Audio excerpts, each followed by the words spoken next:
So following that is Sebastián Martino, who's coming from Argentina, about going wild in Argentina. And he's a biologist who's been working with the Rewilding Argentina organization for 10 years as a biologist, bringing science to the restoration of national parks, and in particular to the Iberá wetland. I got training. As we know, it's a huge marshland, and as we know from the global wetland outlook, wetlands are disappearing at 3 times the rate of forests, so this work is even more crucial. Sebastián, over to you.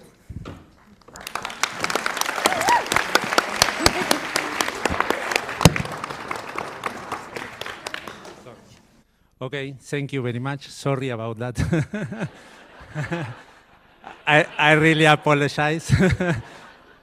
She always do this. We cannot control her. Okay. Also, sorry for my English. It's not that I don't have a problem with that, but I am just warning you. So, okay, let's talk a little bit about Argentina. This map is just to know where we are. Argentina is a big country, not too much population. We are 45 million. Although it's a place that is mostly decimated by wildlife, so it's a good place for doing rewilding. Okay, so, and let's start.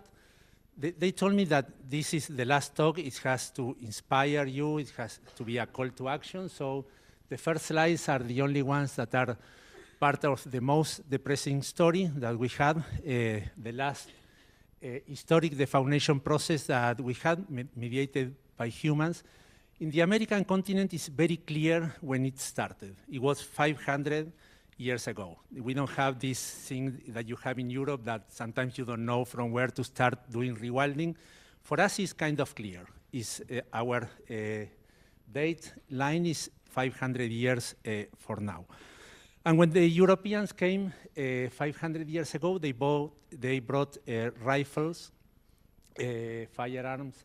They brought cattle with many diseases, dogs, horses as locomotion, and they started very early to decimate our natural ecosystems of big mammals, big birds, big reptiles. It's not something that happened in the last 100 years. It really started like 400 or more years ago in some places. So we share, although we don't have many things in common, maybe, we share, like most countries of the world, the tragedy of losing the big predators, like the jaguar for us, or the wolves for you, mesopredators like the ocelot or the lynx, our herbivores, our fruit eaters, and seed dispersers. And in Argentina, we were very lucky. I don't know if this is moving. No. I don't know what. I had another slide in the middle with Dan and Chris. I don't know what is not showing you here, but okay. In Argentina, as in Chile, we were very lucky that in the 90s, a couple of Americans came to our countries. It was Doug and Chris Tompkins. The Tompkins arrived to Argentina in 1998, more particularly to the northeastern part of Argentina in a province called Corrientes, is bordering Brazil and Paraguay.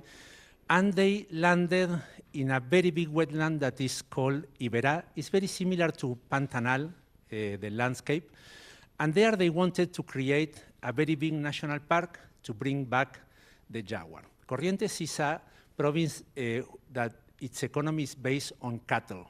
And it's a province that doesn't like the nation on its territory. So creating a national park and bringing back the jaguar, it was kind of really very difficult. So Doug passed away in 2015, and Chris, she wanted to retire a little bit, so she said, okay, you get independent or you disappear. So we had to figure out how to become independent. That's when we started to be Rewilding Argentina as an organization. And one of the things that we needed to define is what we were going to do. So we defined our mission, that is basically try to stop and reverse what we think is the mother of all the environmental crises, that is the wildlife extinction crisis.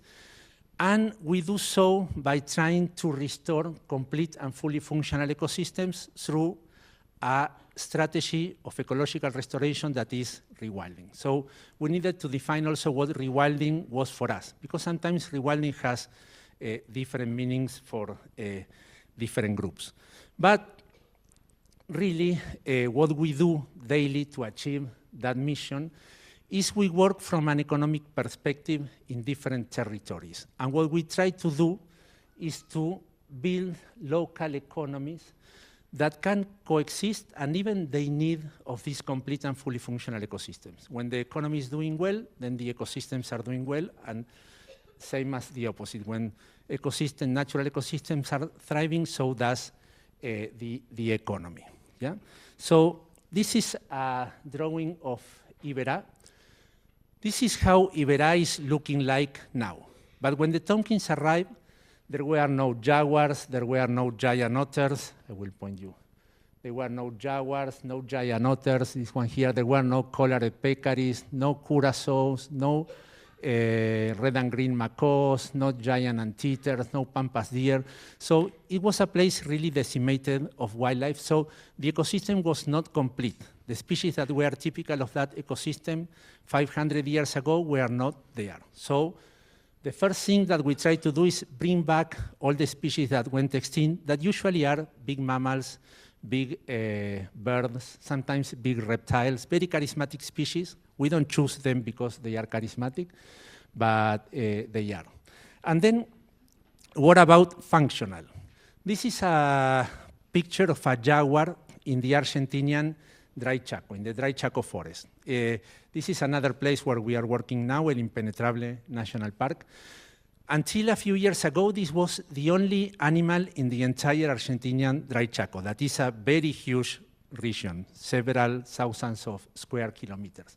So the species was there, the jaguar was there, but the impact on the ecosystem of the jaguar was completely absent. So we don't want only the species to be present, but we want them to be present in numbers that are big enough so they can fulfill their ecological role in the ecosystem. Nobody knows which are those numbers, but we want many of them. And at the end, what we want to recover are the relationships between carnivores, herbivores, especially predation, competition, because those relationships are the ones that shapes ecosystems and the ones that keep the health of the ecosystems.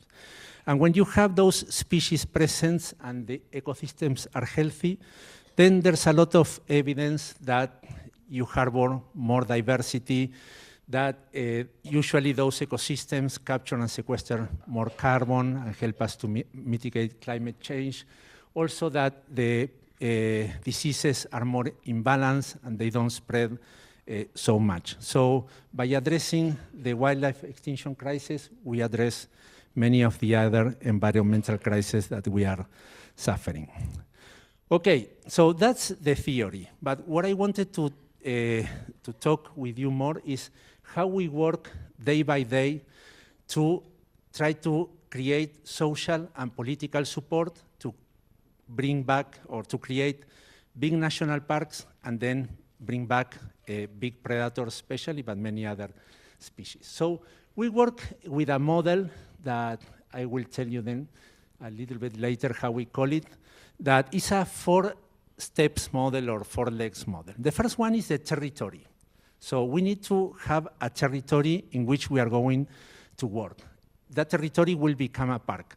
To have that territory, we fundraise, we buy private land, usually cattle ranches. Most of the land that we bought, they were cattle ranches. And almost since the beginning that we buy that land, we open it to the public. Yeah? It's crucial for our model that we have public access, and then we need to invest in public use infrastructure.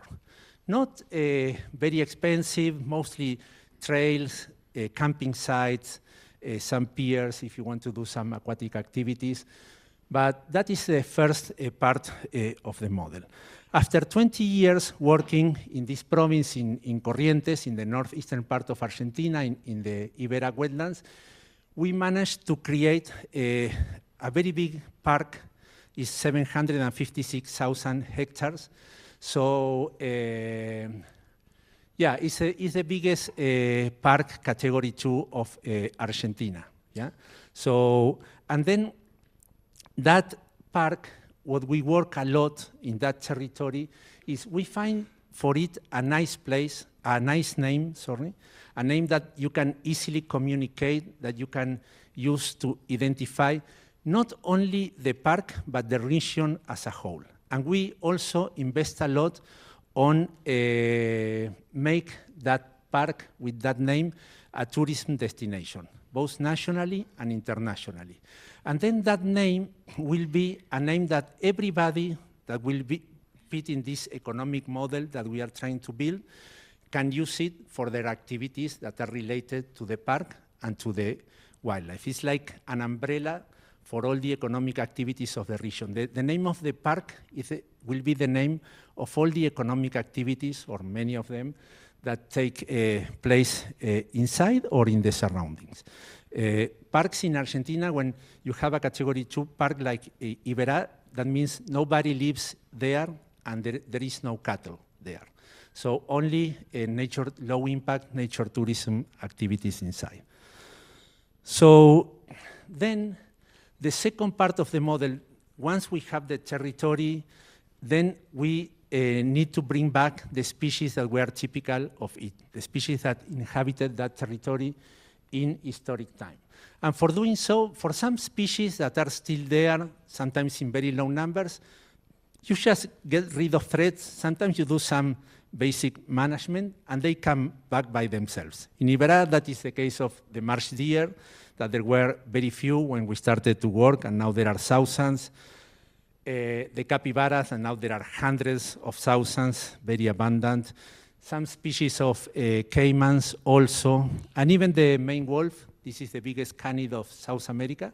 It was present in Iberá, and once you get rid of threats, the threats are mostly cattle and all the threats associated with cattle, that is fences, poaching, fire, and dogs. Those are the main threats that we have in the territories that we work. So when we buy the property and you take out the cattle, usually you start to get rid of all the other threats.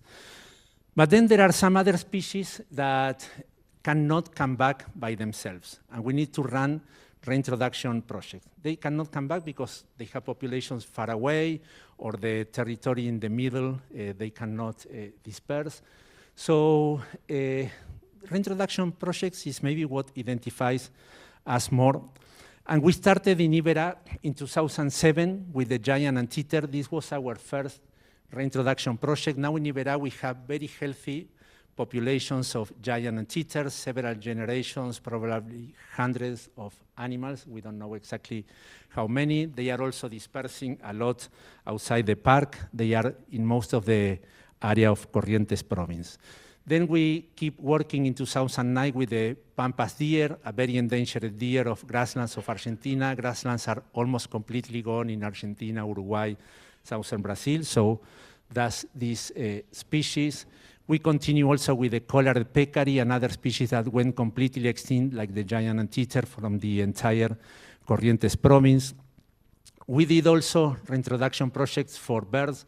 All the first three ones that I mentioned, they already have sustainable populations. We are not releasing individuals anymore.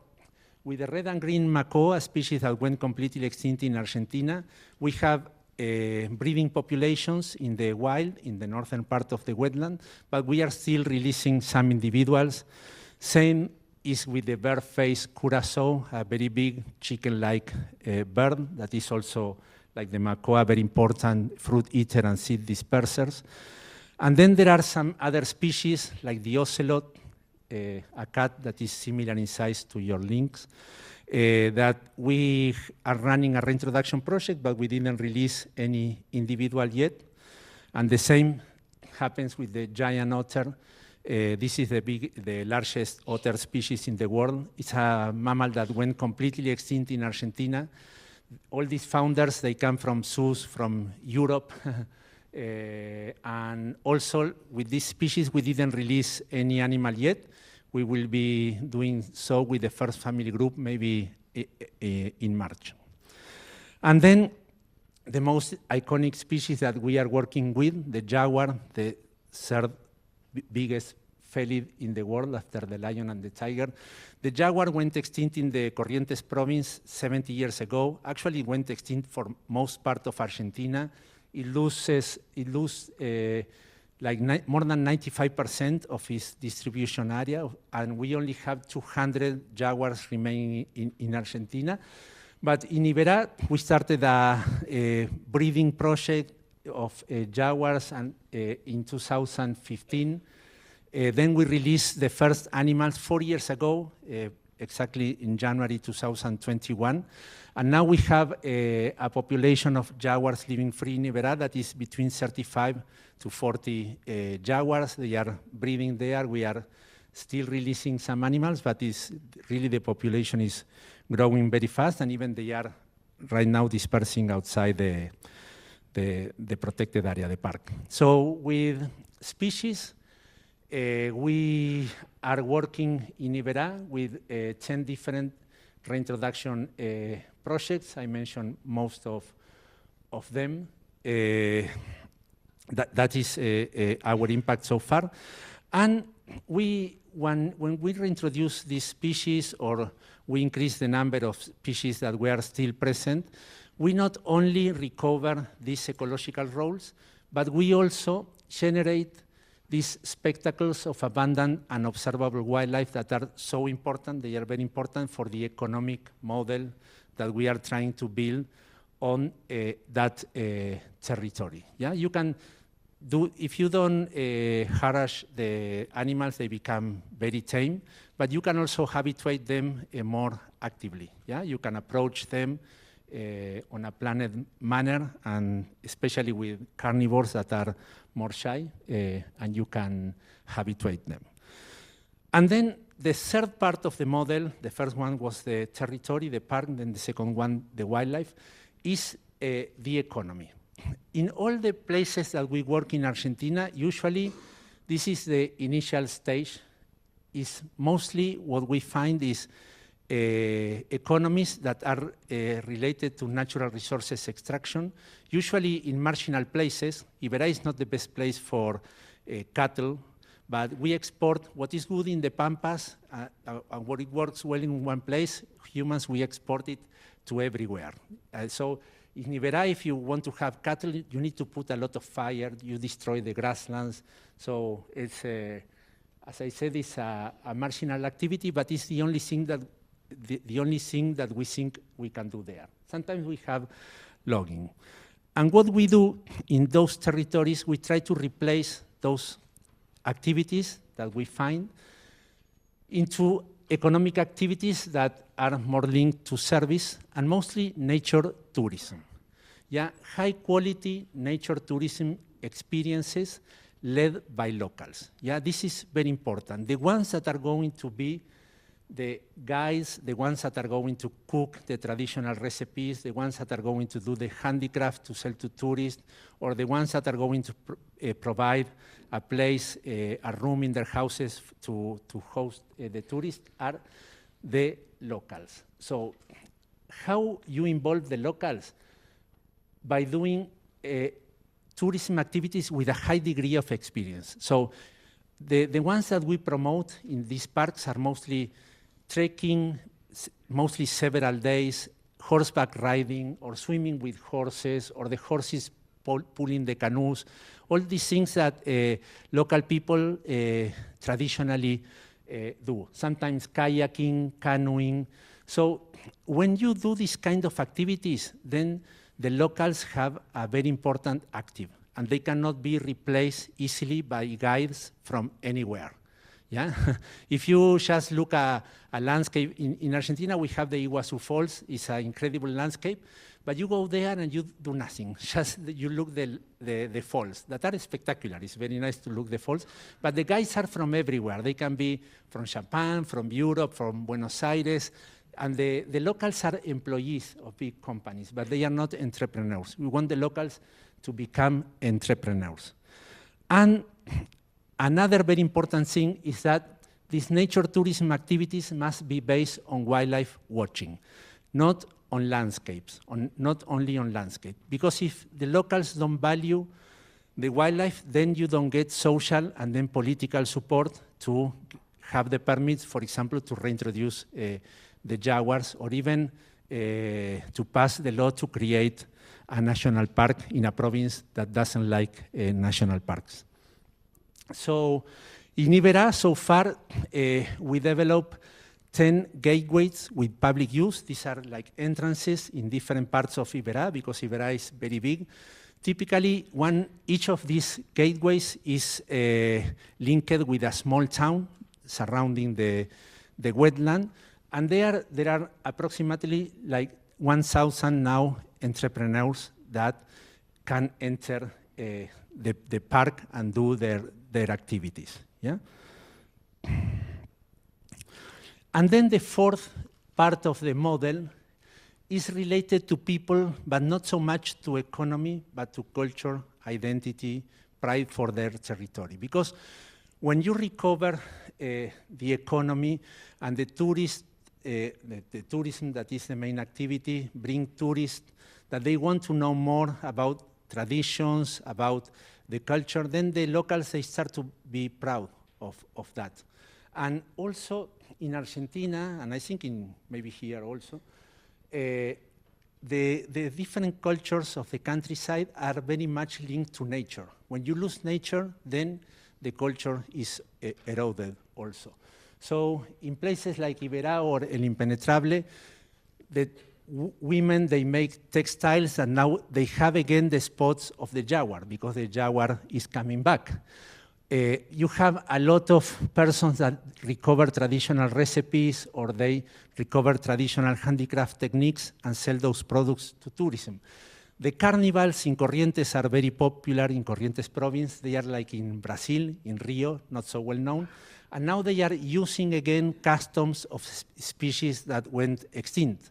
Or even here, this is the name of one of the small towns associated to a gateway, and in the entire name it was the word jaguar, that is jaguarete, that means jaguar in Guarani language, that they didn't use anymore. And now that the jaguar is coming back, they are also recovering the name of the town.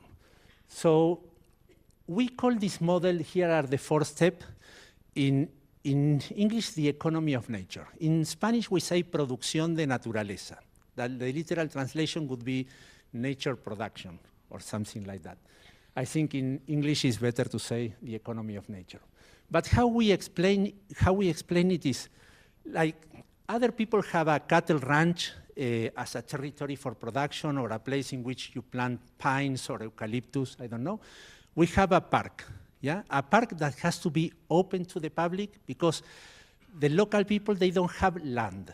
Yeah, so if you want to do tourism activities or whatever with local people, you need to have a public land in which they can enter. Because if not, the tourism activities will take place only on private ranches, and the locals will be only employees, but never entrepreneurs. So then, as others produce, I don't know, livestock or pines or whatever, we say that we produce wildlife. We produce jaguars, we produce capybaras or pumas, and by doing so, we recover these complete and functional ecosystems, and we create these spectacles of abundant and observable wildlife. And who are the ones that take advantage of that production? Mostly local people, through nature tourism activities. Nature tourism activities with a high degree of experience and based mostly on wildlife watching. And by doing so you also improve the well-being of communities, because they recover, as I said, their culture, the identity, and the pride for the territory. And this model that may work or may not work in other places, but for us changed everything, because the decision makers, the ones that take the decision if you can bring back the jaguar or create a big park, are not conservationists, are not biologists, or they are not people like us usually. They are politicians, businessmen, even ranchers, and they don't like to talk about conservation, because conservation is about no touching, taking people out of the territory, replacing production for doing nothing. But here what we say is we replace one type of production by another, and that is better for them. And they feel, politicians feel so very comfortable talking about nature production, but they cannot talk about conservation. Yeah, they don't feel comfortable. So I bring here this map. This map is made by the government of Corrientes. This is the province of Corrientes. The green patch there is the Iberá wetland.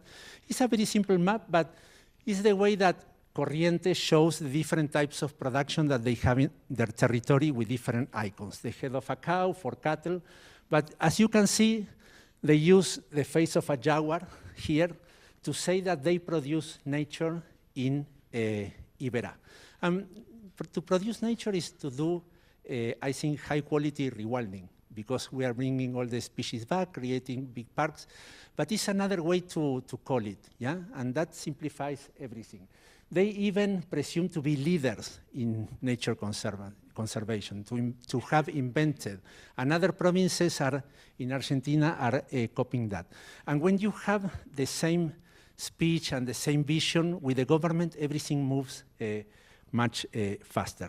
And this is what allowed us to create on, also we always say that it was going to be impossible to get the permits to release jaguar in a territory that the main economy is cattle ranching, because jaguar with cattle is always a problem that you can coexist with, but a problem.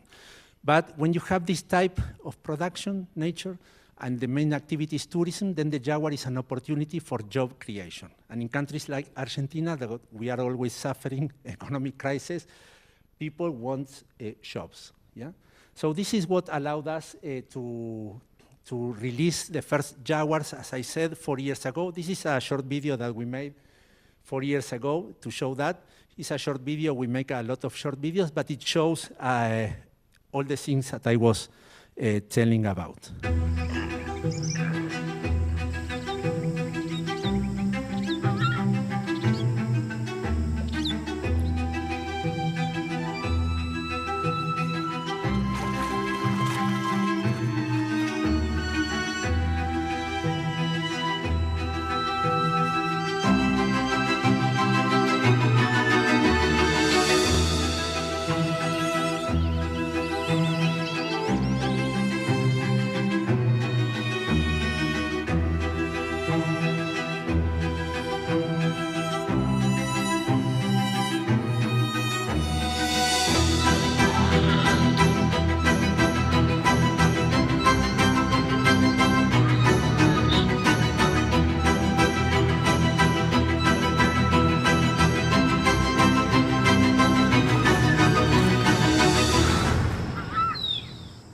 Always the government there. So, also that video has a lot of key messages, most of the things that I've been talking about. Also, we released a mother with 2 calves because they were going to be the first jaguars in that place. We cannot release many jaguars at once. It's impossible to monitor them. It's more controversial. So that mother with 2 calves that were able to follow her, but not so long distance, will not disperse a lot and explore the territory little by little. But it was also showing that it was a family, a mother with 2 babies, so not dangerous. So that's also why we choose a mother with 2 calves, even with names. That is very important to generate a link with people. So that's what we learned in Iberá. How to, we define rewilding, we learn how to do rewilding, we build this model of the economy of nature, and that allowed us to start other projects in Argentina. Now we have 5 active projects, like in Iberá. That one, Yungas, is in the Andean cloudy subtropical forest, then Impenetrable in the dry Chaco, Iberá, the one that I was telling you. And then we have one in the coast of Patagonia, that is Patagonia Azul or Blue Patagonia, and another one by the Andes near the border with Chile. And we have some other projects that we conducted in the past that are already finished. So in Argentina, so far with this model, we helped to create or enlarge 9 protected areas. We donated 410,000 hectares to create national parks. We also have now like another 120,000 hectares that are private land that we will donate eventually. But as in Chile, we triggered that the government put some fiscal land to enlarge the land that we were donating. So these 9 parks, they cover in land 1.5 million hectares. And then we helped to create the first marine national parks in Argentina with a complete different models. And in these projects that we have active, we are doing other reintroductions like the guanaco, the red-footed tortoise, the Wolfson's vizcacha, the coipú, that I think is an exotic species here, or the huemul deer. And we have others that we want to start, especially in the cloudy forest, the marsh deer. Well, the marsh deer is in El Impenetrable in the dry Chaco, but the spectacled bear, the military mako, and the harpy eagle, we would like to reintroduce them in the cloudy forest. So, and just to start finishing, I wanted to show you these 2 videos. This video is a jaguar swimming in the Paraná River. These are fishermen from Brazil that were fishing in the Paraná River in the border between Argentina and Brazil. And they filmed this jaguar. This jaguar is a young male that was born in Iberá, free. But then it dispersed north like 170 kilometers, and he was moving, we tracked him, he was moving along the river. And now actually he's in Paraguay. He crossed to another country. And here, I think I can. And here you have a video of a giant anteater with a camera trap that colleagues from Brazil sent to us. This anteater and then another one was recorded on a state park in Brazil in Rio Grande do Sul. Rio Grande do Sul is the southernmost state of Brazil.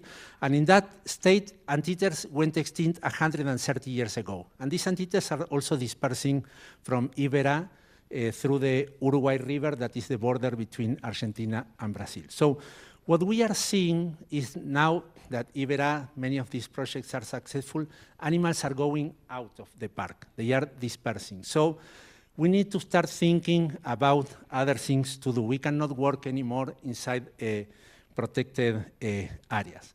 So what we are thinking for the future, this is a vision for 20 years that we are trying to develop, and that we will be presenting next May in Europe, in London also.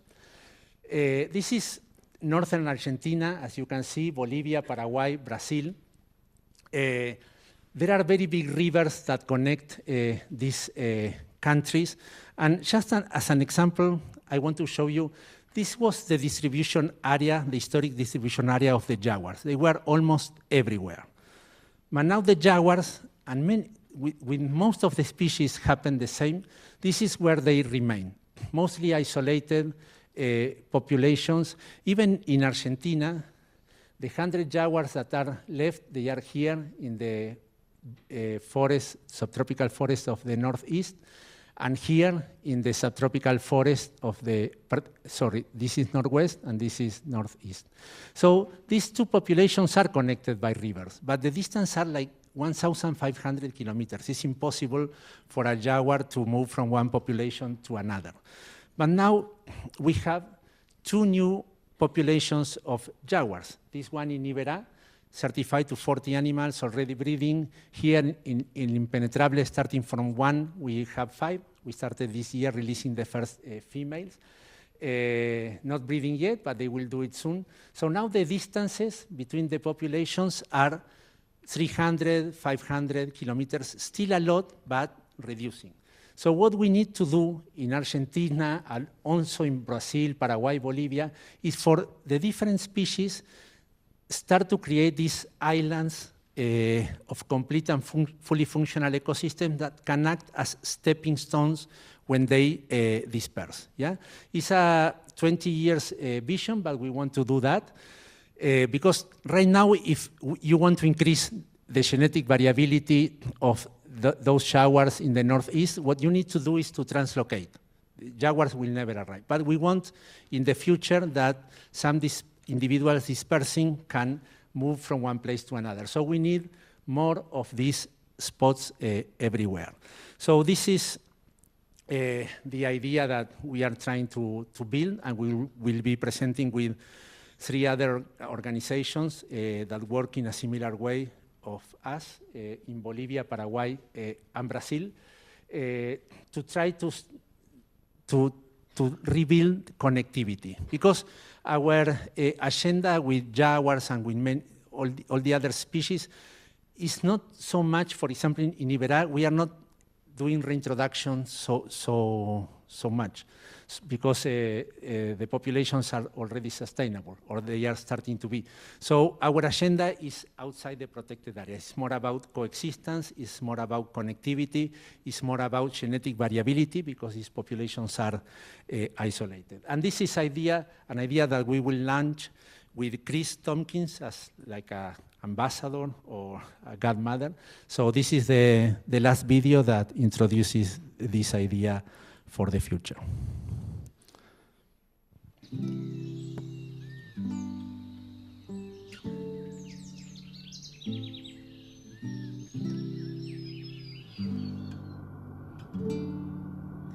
You know, I'm reminded that whenever you have success with something, especially when it comes to rewilding, you have no choice but to keep going and expanding the boundaries of what's possible.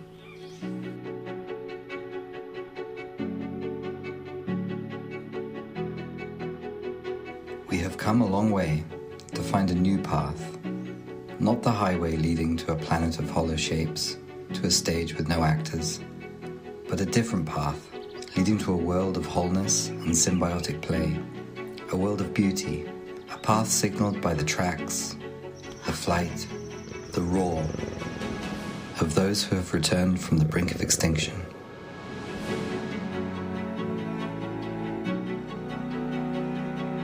The time has come for taking the next big step in rewilding South America.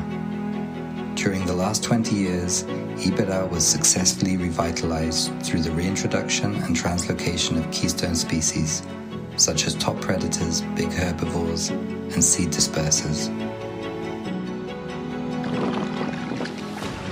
Today it has become a pulsing heart flowing upstream through the Bermejo River to the west, where the dry Chaco forest climbs until reaching the misty sub-Andean streams, to the Paraguay basin, where the undulating waters meet the flooded jungles of Pantanal, and up the upper Paraná River, whose rapids spin until arriving at the breathtaking spectacle of the Iguazu Falls. A South American corridor will harness the natural role of rivers as wildlife bridges. The corridor will connect complete and fully functioning ecosystems by establishing populations of endangered species. Most importantly, it will build strong transboundary partnerships, stretching through and beyond the horizons of northern Argentina to Bolivia, Paraguay, and Brazil.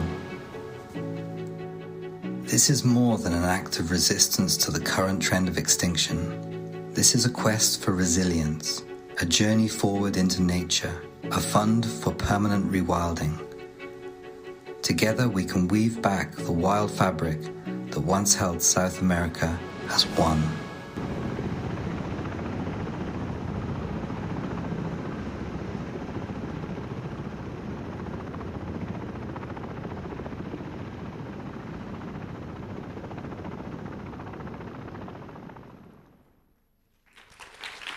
Well,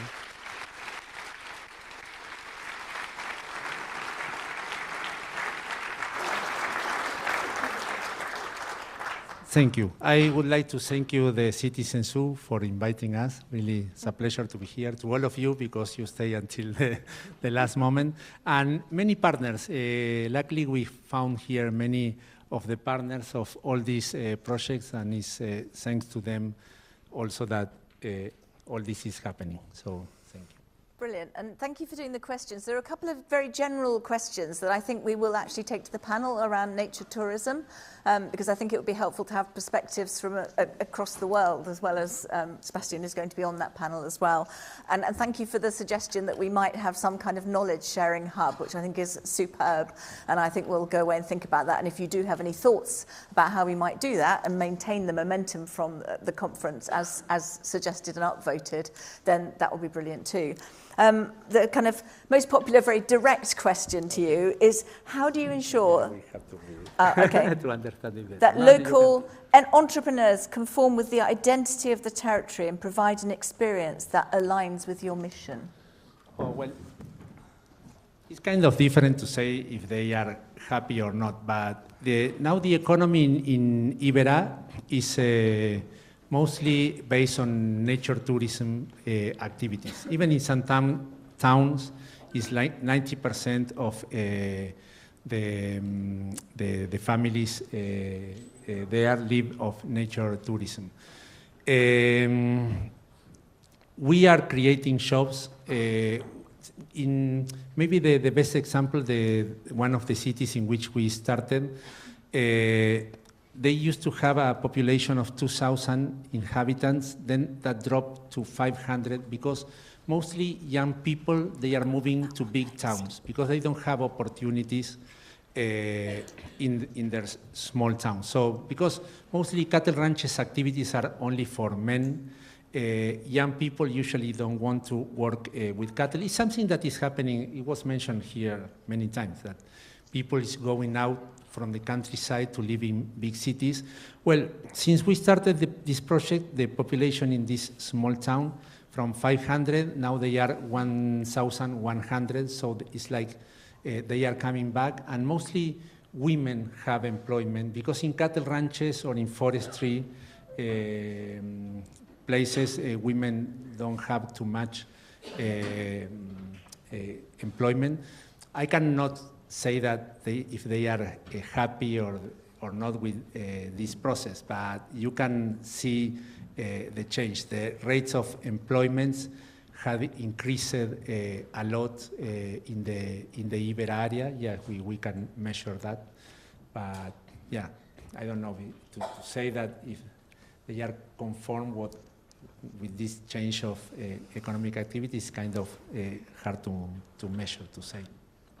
Cool. I'm actually just going to change from what I said I was going to do, which is because there's been upvoting happening while we've been talking. Thank you.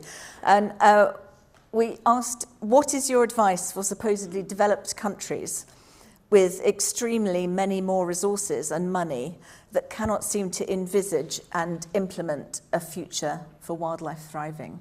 So your advice for countries with more resources? Oh, well, if you have more resources, I think it will be more easy. Maybe you need to use another model. I mean, I always said, for example, I was invited to the US because I want to recover also the jaguar there. The jaguar is almost completely extinct. They only have 3 males. And what I always tell to them, I can advise you on how to breed jaguars, how you can monitor jaguars, about jaguars, everything. Then about the social and political situation, that is at the end what defines if you are going to have a reintroduction project for jaguars or not, because it's not genetics, it's not the sanitary issues, no, nothing of that. I cannot say too much because I don't know the US society.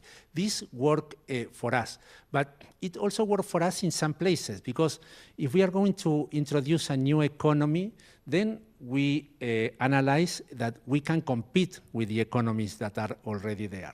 Maybe this model is not for the pampas, where you have feedlots and soybean or whatever. Maybe we cannot compete with this model. So I don't know if I can advise you, but if you have more resources, I think it will be, I don't know, more easy. No, you need to convince politicians, decision makers. I mean, you need to work with technicians, you need to deal with them, they will put a lot of problems, they are very conservative, and you need to work with them, but mostly with politicians. And politicians do what the society thinks.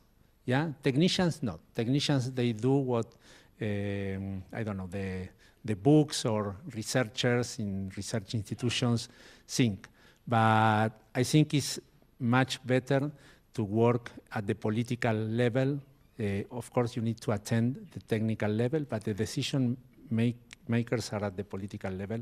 And you need to see how to deal with them. We did it through this economy of nature model, but maybe in other places, you will need to do some other thing, I don't know. Advice for us. I feel we've just received a massive amount of... You have to convince politicians. A massive amount Always of the wisdom credit, just there. In that video of the jaguars going out, we have the logo of the Corrientes Province, the National Park Service. Really, they didn't do too much to bring back but the credit has to be always for politicians, never for you. Yeah, you need to learn that, and yeah, you need to see what they are interested in. In Argentina is job creation, so we need to create jobs. We need to associate. For some donors, for example, climate change is very important for some foundations. Now the agenda of climate change is very I don't know, very powerful. So now we are trying to link the reintroduction of jaguars and other species with carbon capture and sequestration, but that is for another audience. In Argentina, nobody cares have too much about climate change. It's not on the agenda. The agenda is creating shows. Fantastic. Thank you very much. Okay, thank again. you. We have a polling question.